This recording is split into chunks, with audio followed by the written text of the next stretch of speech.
அனைவருக்கும் வணக்கம். நான் குணா பேசுகிறேன். பார்த்தீங்கன்னா இது பிளாட்டினா BS6 நான் ஏற்கனவே சொல்லியிருந்தேன். இப்போ நம்ம ரெடி பண்ணிட்டோம். வண்டி ரைடிங் கொடுக்குறோம்னா கரெக்டாக இருக்குது, எந்த ஒரு இது இல்லை.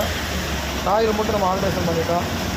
பார்த்தீங்கன்னா இது டிஸ்கவர் ரன்னோட தான். அது போக கார்பெட் கார்பெட்டராக மேனுவல் கார்பெட்டராக சோக்கு மாடலில் போட்டு ரெடி பண்ணியிருக்கோம். ஏன்னா இது கஸ்டமருக்கு ரொம்ப ஈஸியாக இருக்கும்.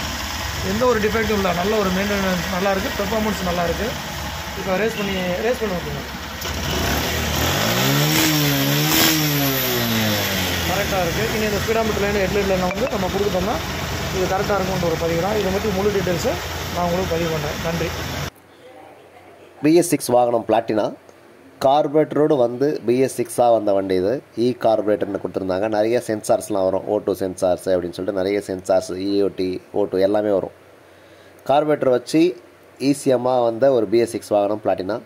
இந்த வண்டி பற்றி தெரியும். ஏதாவது ஒரு பிரச்சனையோடவே ஓடும். இது வண்டி நல்லா ஓடும், ஆனால் ஒரு பிரச்சனையோடவே ஓடும்.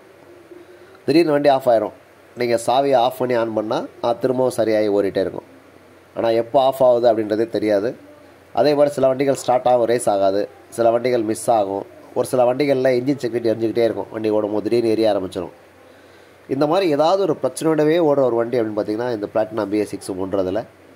ஸோ அதற்காக நம்ம என்னெல்லாம் செய்கிறோன்னா, பேட்டரியோடைய மைனஸ் ஒயர், அதாவது எர்த்து நெகட்டிவ் சொல்லக்கூடிய பேட்டரியோட மைனஸ் ஒயரை வண்டி ஆஃபில் இருக்கும்போது, சாவி வந்து ஆஃபில் இருக்கும்போது பேட்டரியோடைய மைனஸ் ஒயரை கழட்டிட்டு அந்த ஒயரை வந்து பேட்டரியில் ஒரு 5 முறை தொட்டு 6வது முறை மாட்டி விட்டுறணும். அப்படி மாட்டி விட்டால் என்ன ஆகும்னு பார்த்திங்கன்னா, இந்த ECM ஆனது மீண்டும் ரீசெட் ஆகி ஓட ஆரம்பிச்சிடும். ஆனால் அது நிரந்தரமாக ஓடுமானா ஓடாது. திரும்ப ஏதாவது ஒரு நாளைக்கு பிரச்சனை வரும். அப்படி தான் ஓடிட்டு இருக்குது. சரி, ECM தான் பிரச்சனை, சரி மொத்தமாக மாற்றிடலாம் அப்படின்னு சொல்லிட்டு மாற்றினாலும் நம்ம நேரடியாக வாங்கி போட முடியாது. அது காஸ்ட்டும் ஜாஸ்தி ஆகிடுது. நேரடியாக வாங்கி போட முடியாது. அதை வாங்கிட்டால் உள்ள ப்ரோக்ராமே இருக்காது. உடனே அதை என்ன பண்ணி எடுத்துகிட்டு போயிட்டு நம்ம கம்பெனியில் கொடுத்து ப்ரோக்ராம் பண்ணி மாட்டுற மாதிரி இருக்கும். ஸோ அப்படி மாட்டினா, அவ்வளோ கஷ்டப்பட்டு மாட்டினா சரியாகுதா அப்படின்னா சரியாக மாட்டேங்குது. சில வண்டி திருப்பியும் அந்த பிரச்சனை வந்துட்டுருக்குது. எனவே நிறைய BS6 வாகனங்கள் BS4 மாறிட்டுருக்கு. என்ன காரணம்னா, வாடிக்கையாளர் வந்து செலவு பண்ண முடியல. மிகப்பெரிய ஒரு மன உளைச்சல். தொடர்ச்சியாக கம்பெனிக்கு போயிட்டு வந்துட்டு செலவு பண்ணிகிட்டே இருக்க முடியல. கம்பெனியில் போய் தொடர்ந்து சண்டை போட முடியல அப்படின்ற மாதிரி மனநிலைக்கு மாறி ஏதாவது ஒரு செஞ்சு விடுங்க அப்படின்னு சொல்கிற மாதிரி இருக்கும்போது பார்த்திங்கன்னா நிறைய வண்டிகள் இப்போ வந்து BS6 வாகனங்கள் BS4 மாற ஆரம்பிக்குது. என்ன காரணம்னா, அந்த வாடிக்கையாளருக்கான திருப்தி கொஞ்சம் கூட இல்லாமல் போய்ட்டு சில வண்டிகள் வாங்கிட்டு ஏன் வாங்கணுன்ற நிலைக்கு தள்ளப்படுறாங்க.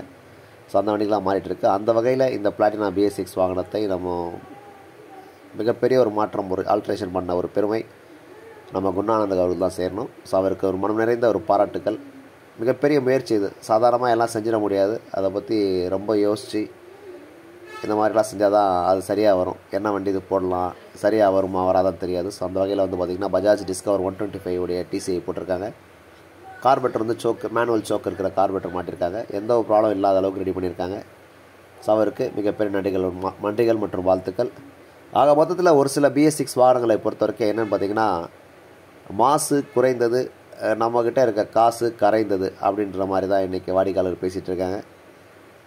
நன்றி, வணக்கம்.